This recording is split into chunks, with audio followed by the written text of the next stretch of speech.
Hello, ladies and gentlemen. Hang on. Hello, ladies and gentlemen, and welcome to the 285th episode of the Geek First Podcast.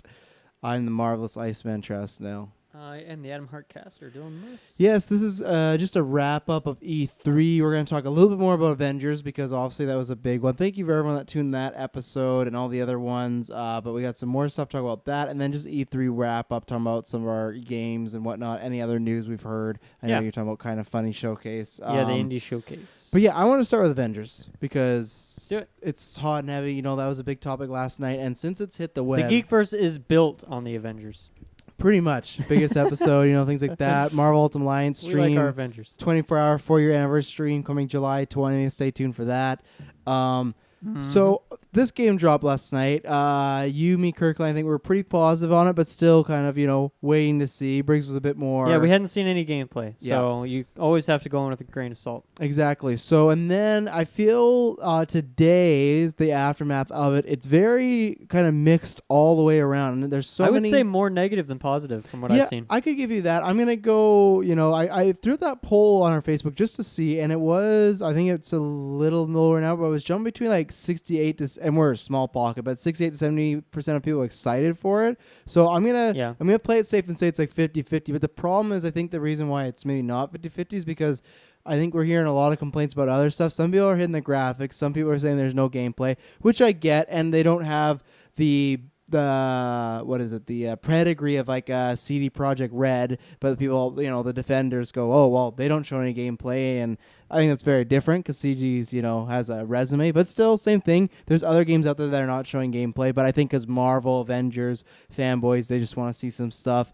And then I think that it's just kind of still like what exactly this game is. We have some more details on it. They're still cagey about it, but they have details on it. We also, which I'm not sure what you want to tackle first, and there's been, I think it was Game Informer, classic talking about Marvel Ultimate Alliance. They put out they played 25 minutes of it, and they had all of this, like a bunch of paragraphs describing each character, the play style. So where do you want to start with this? Because there's a lot that's been talked about over these past 24 hours and whatnot.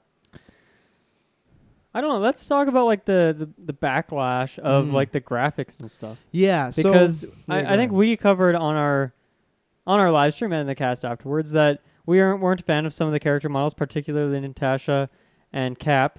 Just looked kind of weird. Like they looked like, I don't know, like just some sitcom like characters. They didn't seem like super people. I don't know. It didn't really fit super well. But other than that, like I thought graphically, I thought the game looked fine. Like don't get me wrong, it wasn't a Horizon Zero Dawn. It wasn't like the best graphics I've seen. But I thought it was like more like it wasn't really super saturated. I think it was pretty realistic kind of look, and I thought it looked fine. Yeah. I thought it looked good. But I don't know, people are shitting on the graphics hard. And how do you feel about that? I think it's a twofer. I like the graphics, but I don't think they're mind blowing. Even in the sense of when we saw Spider-Man PS4, it was like a whoa. I think they are up to par, or maybe just hitting the right notes as far as this generation, but it doesn't look like it's propelling anything forward. But at the same point, I don't understand that, because with Spider-Man, to me, and we've talked about this offcast, they're not saying it's a games and serve. They keep talking it's very story driven, that we want you to play with friends, multiplayer. It sounds like it might be some weird hybrid of that. They maybe are just avoiding to say it just because maybe they just don't want to be backed in the corner. But let's say it is some sort of hybrid. I would expect it to not even be as graphically great as a Horizon or a Spider-Man, because it's doing something different. There's a reason. I'm not trying to say it's this bad, but there's a reason like mobile games look the way they do, because they're doing much different things than a Spider-Man centric solo story, right? So I just think, especially if it's going to be something that's constantly being updated throughout years, it's not going to be this, okay, you finished the campaign, this, that. I feel like the graphics look good enough to me, but I'm not expecting, if it is a kind of games for service, I wasn't expecting it to knock it out of the park. No, I shouldn't say that, because that sounds bad, but I wasn't expecting leaps and bounds or anything like that. But I didn't look at it and go, it looks bad. I just have problems with designs. And I also think that's the other backlash. And I honestly feel like that's most of the backlash from what I've seen, is people are saying the graphics looks bad, but I feel like it's it's in the same sentence of, oh, it doesn't look like Chris Evans, it doesn't look like Downey and stuff like that. And I don't know. I haven't seen that criticism. So that's all on my feed. I'm sure there's some people, but I haven't seen anyone saying stuff like that. I don't know. I think it's not even just like expectations. Like you got to think about it. Like this game was announced a couple of years ago, like a very basic teaser. It's the first time we've actually seen it. So yes, people have like their expectations built up, and I guess they wanted it to look like a movie, right? That's what they're expecting. They're comparing it to like Disney making these movies, but obviously that's not going to be the case, and that's not the most important thing to me either way. I'm more interested in like some of the gameplay, and I'm really interested in like the multiplayer aspects of this game and how they're going to incorporate that with a single player experience and make those kind of cohesive.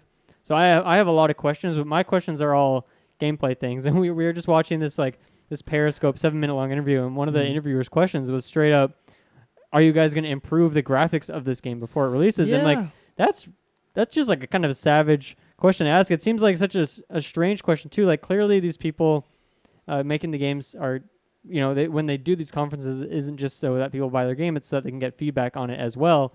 And I'm sure that they're going to have to change it now because people were so negative on it. And that's, I mean, what else do we have? Like when you don't show gameplay, people are going to have to talk about something. Yeah.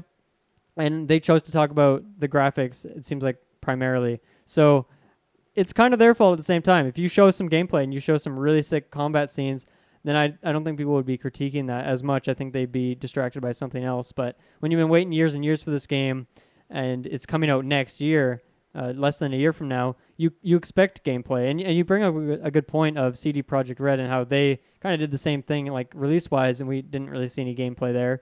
I don't know, maybe the difference there is like the big Keanu reveal was something that was different, and also what you're saying is that they're like kind of more established. Witcher 3 won a lot of Game of Year awards, so people just have faith there. Whereas I think they got something to prove with this Avengers game.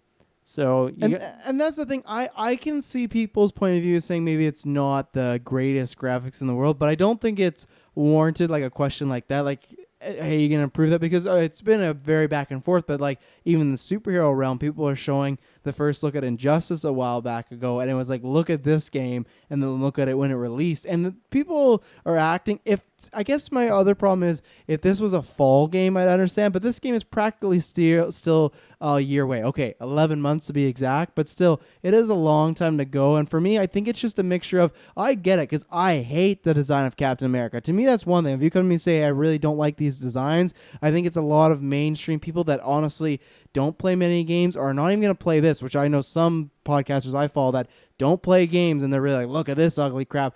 It's just like, I feel like it's almost like the Sonic thing where it's like everyone's just piling on. And I've always said about Sonic why I feel like they didn't need to break and change the look, because I feel like most of the people that were memeing about it are not going to go see Sonic. It's just the meme. And I think for me, the designs I understand, but I think that's getting a weird mixture of, from what I've seen on my timeline, is the designs and also not the MCU. Then that thing's really bugged me, because to me, they've never ever once hinted that this is going to be connected to that. The MCU is based on comics. Comics for years, every time a new artist takes over, they're doing new looks, new costumes. So it's weird that people are like, oh, like, and I like the memes of like, oh, you got the tethered versions like us of like, they show the MCU and then these. But for me, it's just, I feel like it's a lot of expectations. And you brought up a good point about the gameplay, but I think a lot of people are being kind of hyperbolic about some things, and some things I understand. I guess there's this element to it as well where, if you look at like, it is their Avengers game, they can do it with it what they want, but like they did choose something that's pretty close to the MCU, right? Like they chose a Black Widow look.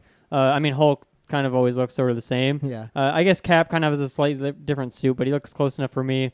And then I guess Thor is a little more retro look, but I don't know. They went like pretty close to the MCU, and like it's like it is much more realistic, whereas in Ultimate Alliance is much more cartoony and colorful. So I don't know. I guess I can see the comparisons in that sense, where especially like if you're talking about like just cities getting destroyed and stuff, like it's pretty down to earth, which is kind of how the MCU started. So there is some similarities there, just in like what they decided to do, like for their style. So I can see why people are making those comparisons, and I think it's fair. You can do whatever you want. That's not like, it doesn't really bother me, right? Like people can shit on the graphics all they want. I just want like an interesting game.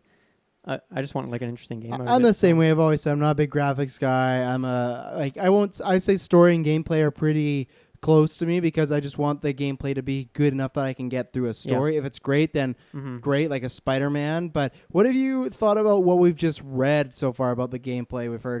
My got to read that report? Question mark. Yeah, I did read the report. So question from the report and from that interview we just saw. My biggest question right now is like how much is this game open world? How much is it linear level based? Because I'm really not getting a clear answer from this article, people describing the game, or from like these interviewers. Honestly, that was a pretty bad interview. Like they were dodging all the questions. But they made it sound like, okay, it's not strictly an open world, so I'm not expecting something like a Spider-Man PS4 at this point. But I'm also not expecting something incredibly linear. They're saying that you can go back to these levels and play through them with the other characters and experience them in different ways, which makes me think of Dishonored. It makes me think of Prey, where, yes, you have one level that's kind of always the same, but just how you approach it as a player in that game, just, based on your build styles. But in this game, what character you're playing, it changes the level completely. So if they have some really creative level design there where things are multi-purpose, right? And you have stuff where your Natasha and your Hawkeye can be running around the street, and they can still do the same stuff that an Iron Man or a Thor are doing. Well, not the same stuff, but they can still complete the level in different ways. They also hinted at in that interview that you can do almost everything by yourself. I don't know if that means that every character can kind of... I don't know. It sounds like if you're playing single player that you're forced to switch characters. So you can't play through the whole game as Iron Man if you want to. Yeah, I think... So what I'm trying to... it's a weird game, but there was a game way back in the day made based on X3, and you could play as Wolverine, Iceman, and Nightcrawler, and they had these trees, and it was... I think there was maybe only a few you could play as the same character for the most part, or you could play as all the characters, but for the most part, it was like, oh, these are Nightcrawler's missions. I think it's going to be a mix of that, where I think there's going to be some levels in the game, something like, I imagine the first level of the game would be, because they said that in the gameplay they got to play, they were told it was very early on in the game. So I think there might be big moments where you want a certain level or event you have to play as a bunch of characters, but then after that there is a mission that you go play as Black Widow the first time, but then come back and play as somebody else. Like you said, it's strange because that could be very different, but maybe to me there's going to be a side of missions you have to play as one character, and then a missions of you could play as another. Right. That's where I'm brought back to, like, how open world, how not is it? Like, they've just talked briefly about this kind of idea of like a hub where you can go and you can select which mission you're going to do. Yeah, they said there will have a main base hub, and it will have multiple worlds instead of one big open world. And that's kind of where you would choose to play single player or multiplayer. Yeah. So we were thinking, it'd be cool if there was something like a GTA where you can play single player, but at any point you can switch to multiplayer. It seems like it's more like a hub, and maybe you just choose which level you're going to go to. You invite your friends, you go into a lobby, you go like that. So I was kind of hoping for a little bit more of an interconnected sort of game where you can just kind of cruise around, maybe meet up with your friends, and then just, pick a mission to go do together. But it sounds like you kind of have to do it from like a glorified menu, essentially, using this hub world, which I am fine with. But, and I guess once again, that makes me think that this game is more linear. And yes, the levels might be pretty expansive, and they might be like, you're going to a certain area and you can tackle the different objectives in whatever order you want. And you're kind of in a big play field that isn't the size of a New York, but it's the size of, I don't know, let's say one district of Spider-Man PS4 kind of style. Yeah. And you can tackle those different ways, fight some villains, switch characters. They said the words free roam, at least. So that's one thing where I don't think it is just going to be at least you playing a bunch of episodes. It might be, let's say... But they're also specific about it not being a big open world. Yeah. So that's where I'm trying to picture exactly the kind of scale of these areas and levels. And even there is different levels and areas, it sounds like, so that's great. But I don't know, I'm really curious how the level design is going to play out in this one. Yeah. I could just see it like there's a Wakanda area, you go there, and maybe it is... I almost thinking in the way of... I hope Wakanda's in there. Yeah, I think it has to. Almost in the way of Disney Infinity was like that, where you could go to other places and there was like a Toy Story world. You go there, and it's not huge, but you can explore around. There's missions, things like that. So I like that. The other thing we got confirmed was, because we were talking about this last night, and we kind of guessed it would be, but multiple interviews have confirmed alternate costumes, and they say lots of costumes. A lot of costumes, yeah. That's very exciting, because that just leaves, and especially with it all, and that's why I'm happy. If I guess would be just so much more against it if it was a loot box, you got to pay for all this stuff. But it's the thing, for me, it's just if the story, which I really like the story so far, what they've set up, and if the gameplay to me is good enough or good that I can just have a fun time, then like all this free content's going to be great, and stuff like that. As far as the costumes, that's exciting. As well as costumes, a lot of other customizability. Each character has a skill tree that you would have like your Black Widow skill tree, you have your Hawkeye skill tree. I keep saying Hawkeye, he's not technically confirmed yet, but it sounds like he's pretty much confirmed. Well, yeah, I was going to shout out, they did a panel day, and they practically confirmed Hawkeye and Spider-Man. They talked about Hawkeye, and they said stay tuned, and then he even tweeted about it. And then when they talked about that PS4 deal, the Bill Rothman, I think his name, said, "Oh, if I talked about a certain character, the roof might go on fire, so I'm gonna have to wait on that one." Yeah. I think that's practically just saying Spider-Man's in the game. It sounds like so, Spidey's in there for sure. yeah, which So is great. customizability is awesome. I want a bunch of different costumes. Sounds like we're getting that. I wonder if you can customize each and every part of it, so you can pick like your boots, pick your I don't know, your chest plate, Capes. your capes. Yeah, that would be cool. Or if you just play different costumes like Spider-Man PS4, I'm cool with that too. Mm-hmm. But either way, it's nice that we have multiple costumes for each character. And then yeah, you have your skill tree. As you level up, I guess you put points how you want to. So I think I'm more like I was pretty against the skill tree in Spider-Man, because I just don't think it's necessary at all. I think there's more creative ways you can implement that, but it was implemented simply because it's a popular AAA trend right now. So I think this kind of game, a multiplayer focus, like co-op focused, where you're kind of leveling multiple characters, I think a skill tree makes more sense in that way, because when you're playing with your friends, you can kind of customize them in different ways. Like you might have maybe you'll have like, I'll play like a really tanky Thor, and I'll kind of be like the one who's up in front. And then you're playing a Cap who's using his shield as like more of a ranged kind of character instead of a Hawkeye. They use Cap as an example with like attacking versus range. It'd be really fun to play like your different archetype styles with your different characters. And obviously, a character like a Hulk probably not going to have a whole lot of option for a ranged kind of build. But it's cool that it seems like these characters, you can kind of spec them how you want. And I think it fits this game a whole lot better. And I really, really hope that you are kind of restricted in ways. The build that you choose to go means that you're not going to get like all of the pathway. You're going to have to just pick what you want. I know you're going to have to pick what you focus on and what you don't, because in Spider-Man it doesn't matter. You get them all anyway. So it's like, okay, well, I guess it's kind of meaningless, like the order you choose them in, I guess. I'd like it to be more restrictive, and I understand that could go really wrong. And maybe if you don't like your build, you kind of screw yourself over. Maybe there's a way to reset it. I don't know what it would be there, but I would like it if like the choices you had to build your character a certain way were actually meaningful, and you were kind of to stick with those choices unless you have to like re-roll your character or something. And it sounds like it's a game that benefits that kind of style, where you can go back. There's a lot of replayability to the levels. You can make a new Captain America and try out like a different style, different build with him, because especially with like more content coming out down the line, yes, you're getting new characters, but also just new areas that you can explore with Cap again. And so it keeps those initial characters interesting still. So I'm really interested in the customizability. It sounds like that is a big focus for them, and that's really fun, because different play styles with these characters is just exactly what I want. And then the other thing I'll refer to it is, you should read the game forum, because I just want to mention a few things that they talked about. They gave examples of how Black Widow fought, Captain America fought, everything like that, some certain moves. We learned today that one of the developers that worked on the combat in God of War, specifically the Kratos axe, was working on this, and he took a big liking, obviously, to Thor's hammer. There's just one thing, because it reminded me, Thor does the Loki in the first one, where you can literally take your hammer, and who knows how well it works. I'm just saying what people play in the demo, some actual journalists, of actually just taking the hammer, pinning it on someone, and then leaving it there and going to fight, and then you can get it back. To me, that's where I guess, as this day's gone on, I still have questions. I would have loved to seen gameplay. I'm like everyone else, but just so far from these little things, and even the journalist said that it's not exactly crisp and it felt a little clunky, but it felt like it felt like a fun event and lots of action heavy, and it felt that it wasn't clunky or poor enough where it took away from. Yeah. And there's been him and other people that talked about that it wasn't the greatest gameplay, but it didn't sound like people were walking be like, oh, it's like they're high in the gameplay because it's bad. It seemed like there was a good amount of gameplay there with like cooldowns on certain abilities. So it's pretty classic, right? Your stronger abilities have longer cooldowns, but it seems like that's a pretty good balance. And even though Thor, like they were speaking specifically about Thor at that section, they were saying he looked a little clunky, but that those still mechanics look pretty good. And then everyone was saying that Hulk looks like a lot of fun. Yeah. He plays really well. So I think that's obviously this game's still a while out, and they're saying it's pre-alpha gameplay, which I don't even know what fuck pre-alpha means anymore these days. But if Hulk feels really good and looks really good to play, I'm sure that they're still refining the animations, the play feel with the other characters, and we're going to get there as well. But we also just got to, like, the public eye has to see that as well, right? We all have to have our eye on it. Maybe we'll see it in different ways, and maybe there's, like, this sense of progression there where your character starts out a little bit weaker, and it feels like, oh, man, I'm always, like, on cooldown. I'm not using my abilities, but as you progress, maybe you choose to spec your character in a way that your cooldowns get lessened and you're constantly just using abilities.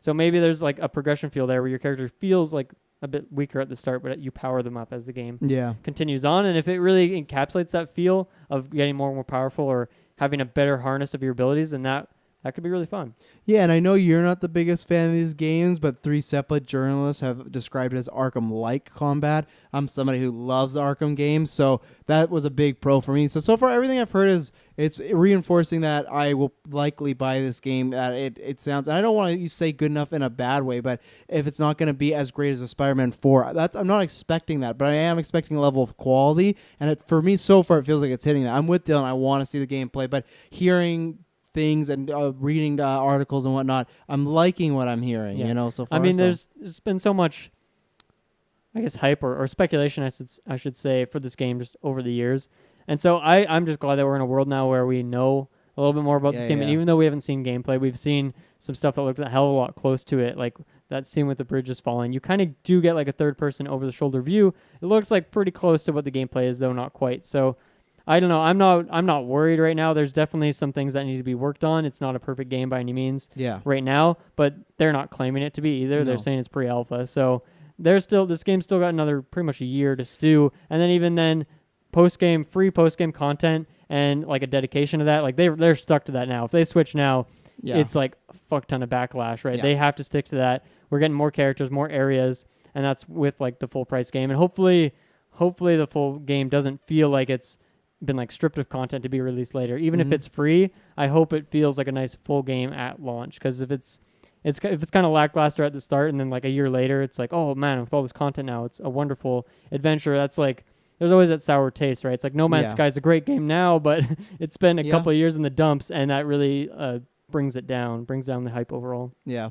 And the last thing that I was going to say, Bill Roth, and all people say this, but that's a good thing with it being a year away, that said, hey, like, because obviously I think they know that it was a very mixed reaction last night. Say, hey, we're listening to criticisms, we got a long ways to go. This is not the set game. We're going to make improvements where we can, and we're listening to your critiques and stuff like that. Could it just be ear service? 100%, but at least to me it's better for them to even come out and say that than just to ignore it, because obviously it was, like, I saw people very positive on it, but then I saw people very negative on it, so I like that. And maybe they are just bullshitting, but they're acknowledging it, saying, hey, we'll work on it. So true. What do you want to shout for E3 and talk about? I know you've seen some things like the kind of funny showcase and whatnot. I don't have too many things to shout that I haven't already. Well, I don't know. I think we could just do a quick little recap of what we saw throughout the weekend. We started out with EA Play. I don't think any of us really watched that other than the Star Wars gameplay, which like if you want to hear our deep dive on any of this stuff other than the kind of funny games, we did a full coverage cast on all of those, as well as live streams as it was going live. So you can definitely see like the more in-depth stuff. But just to touch on some of our highlights, I think the Star Wars game looks cool. I'm glad that game exists. I don't think I'll be purchasing it, but it looks like it's going to be good for Star Wars fans. So I'm excited. I think it's a likely buy for me. I've said this each time that I'm just waiting to see if it gets kind of ravaged critics, then I won't be. But I think I will be. The only thing is, it's just going to be tough because Death Stranding's out around that time. There's honestly, the fall is just super loaded this year. Speaking of which, jumping right into the Microsoft conference, finally got the Outer Worlds release date, which is huge for me. October. I didn't write down the exact date. I think it's 25th. 25th. Yeah. So that's my. I don't know. Between that, Marvel Ultimate Alliance, and Spelunky 2, like those are my 3 most anticipated games right now.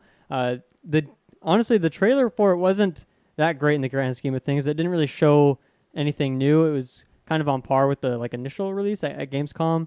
But I'm pretty much sold in the game from different interviews and stuff I've read. So it was cool to see that game and get the official announcement and confirm that it is in fact coming out in 2019. And it was kind of funny. That's kind of like what started off the weekend conference-wise. And that's like the best thing for me at like all of E3. But it was still great. Yeah, I'm excited for that game, but for Xbox, I had nothing. They don't usually speak to me other than Keanu. Great reveal. Yeah, I don't know. There's some other good stuff. Like Cyberpunk was great. The Star Wars Skywalker Saga coming out, the Lego Star Wars game. It seems like that's going to be awesome. I think we're all big fans of those. So to play through them together is going to be fun. The Blair Witch game was a really nice surprise. Cool to see.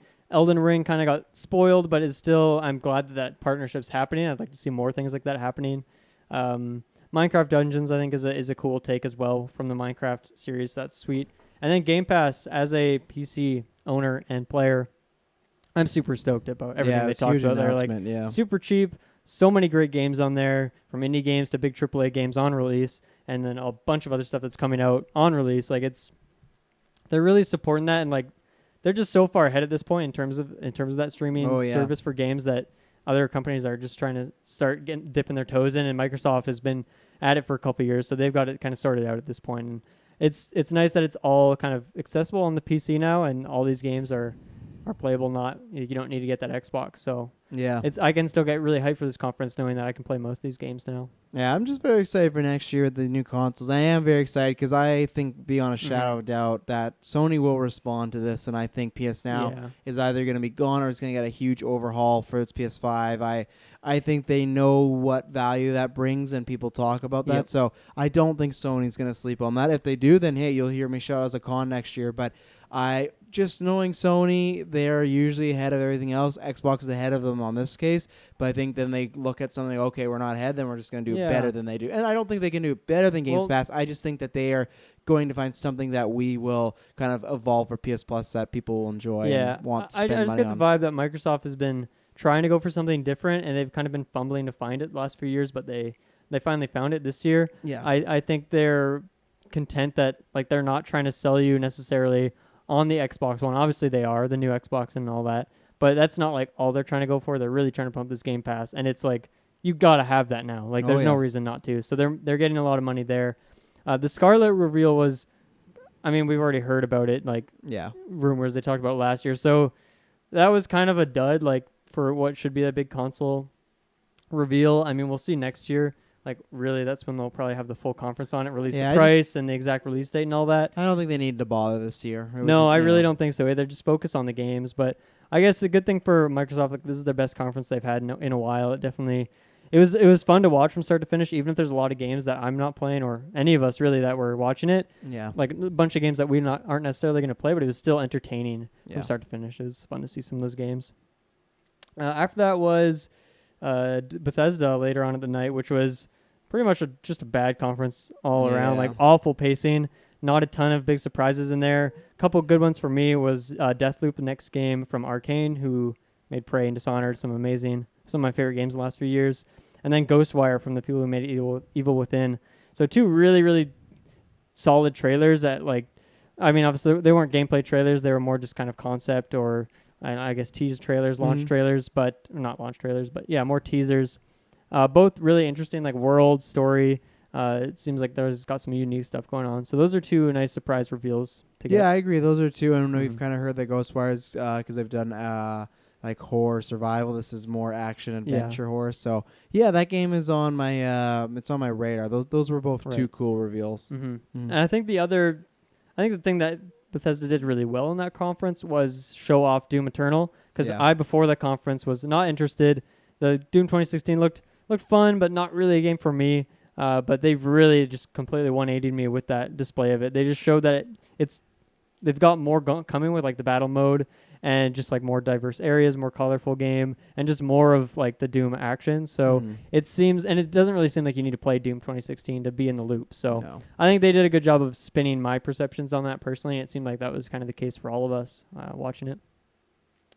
I didn't watch the Devolver Digital conference, but Briggs cued me in on one game called Carrion, which looks pretty fun. It's like a 2D more smaller scale, like indie game.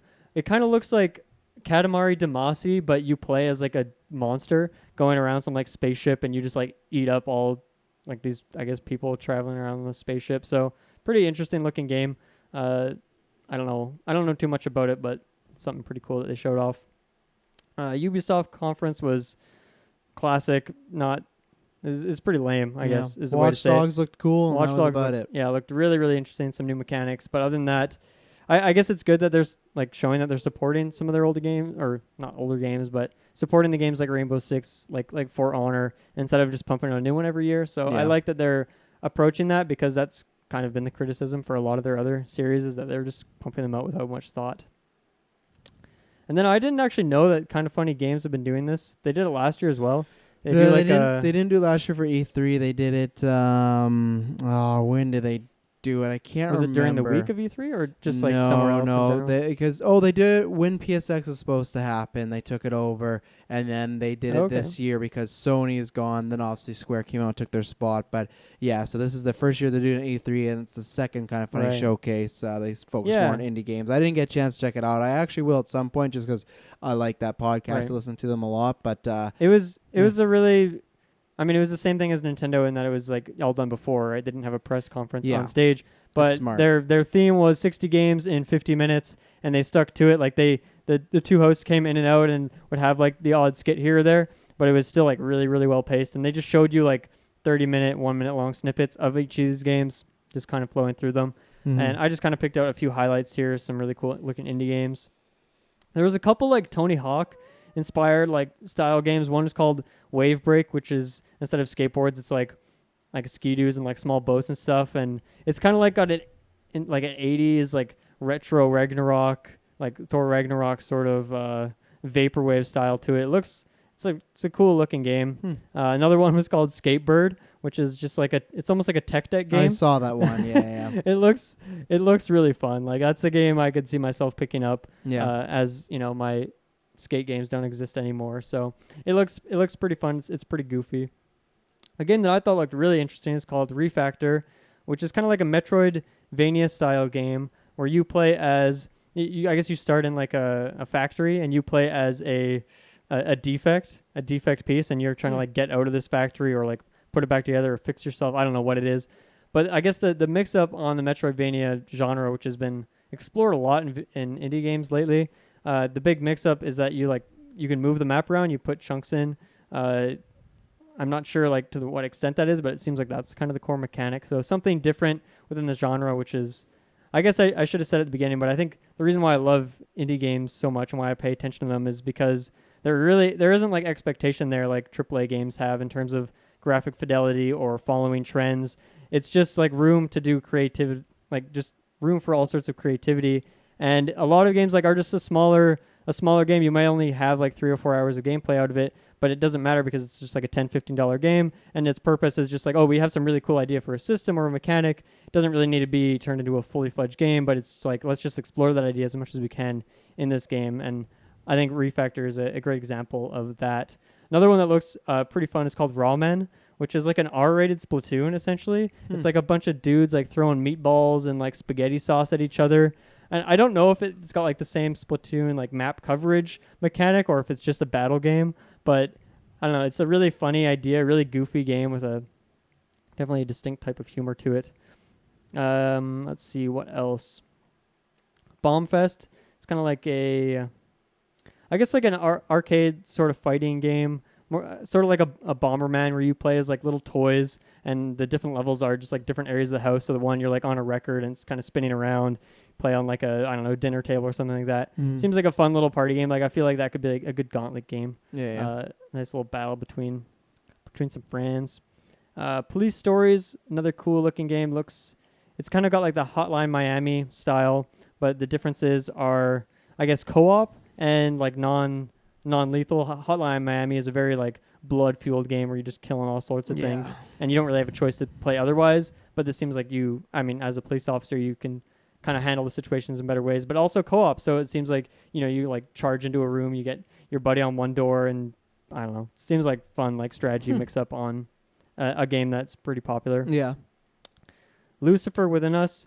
I don't even know how to describe this game, but it's like, I would describe it as like Clue, but with like real time, like time is passing in a linear way, and your like decisions that you make, you have like a strict timer for them, so you're kind of trying to solve this mystery, but if you wait too long, you might like miss out on certain opportunities. But then it just like has this really demonic thing to it as well. So I don't know, definitely want to keep an eye on. It's pretty unique.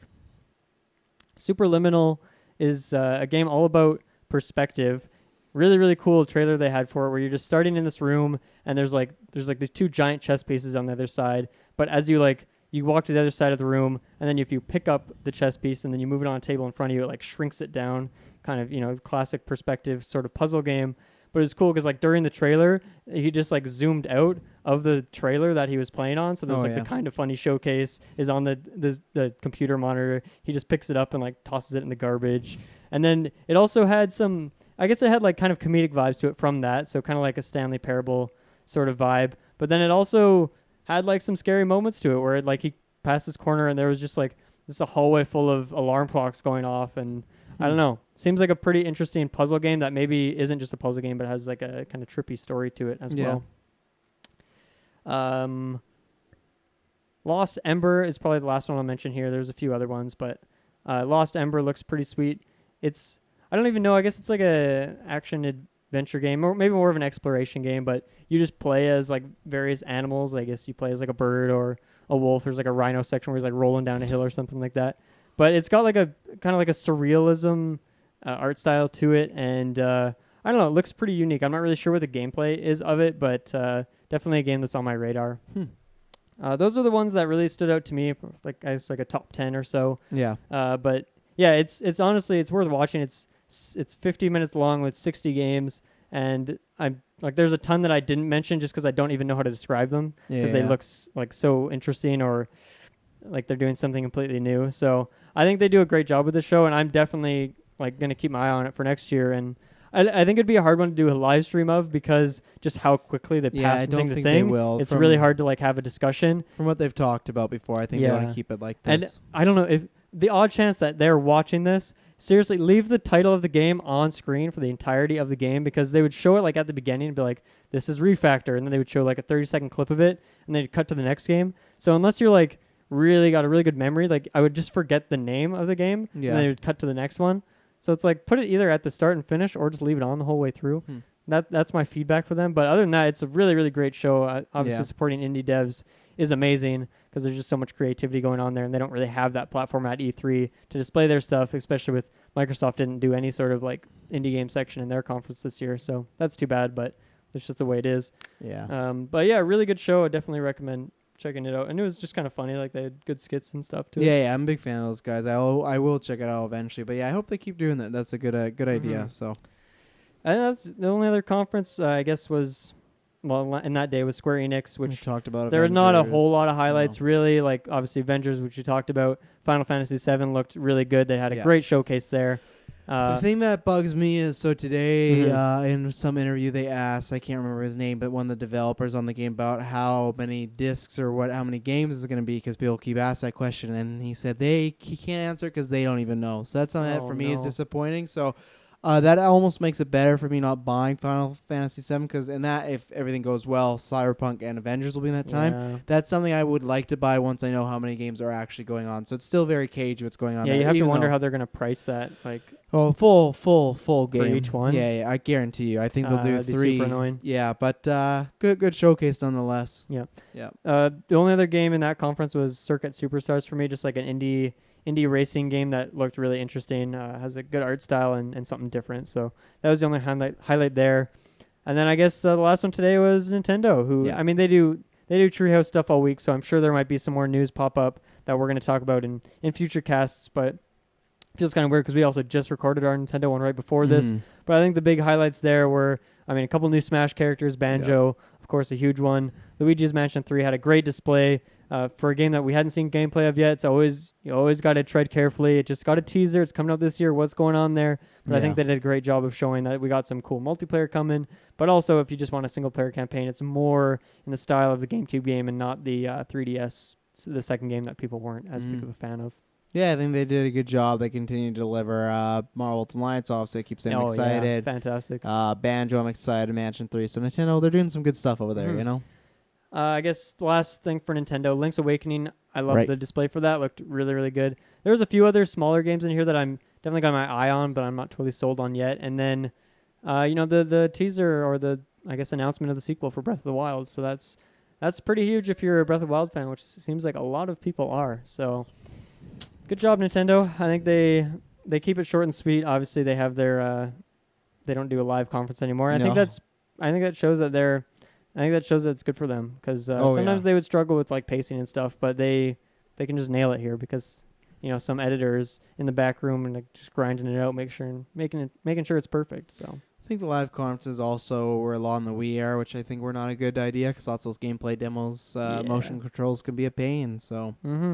Well, ladies and gentlemen, if you want to deep dive on any other of those conversations, all we talked about from Bethesda, UB, Xbox, Square, all that, Nintendo, we all did cast for that. So if you want to deep dive on single games that we didn't maybe talk about here, whether we or like the live them or watch didn't like longs, you can go check those out. Exactly. All on video or the podcast feed. Just go down the description. All the links are there. If you like what we do, please subscribe. We got tons of content coming in the next few months. Yes. Like I said, big Marvel Ultimate Alliance playthrough, Spider-Man Homecoming, Men in Black International, Toy Story, just tons of stuff. That's why I go like on Facebook or follow us on Twitter and just get constant updates. So thank you for everyone that tuned in this weekend. Thank you for supporting us because it was our 4th E3. This is the reason we started this podcast. So it's lots of fun. Kind of cathartic time. And yeah, I'm excited. This was a good one, but I am excited for next year because next year console wars kick off again. You're gonna have new Xbox, new PlayStation. I think those are gonna be some fiery. But we consoles. have a shit ton of games coming out in fall and spring of until that time. So it's not gonna be boring until then either.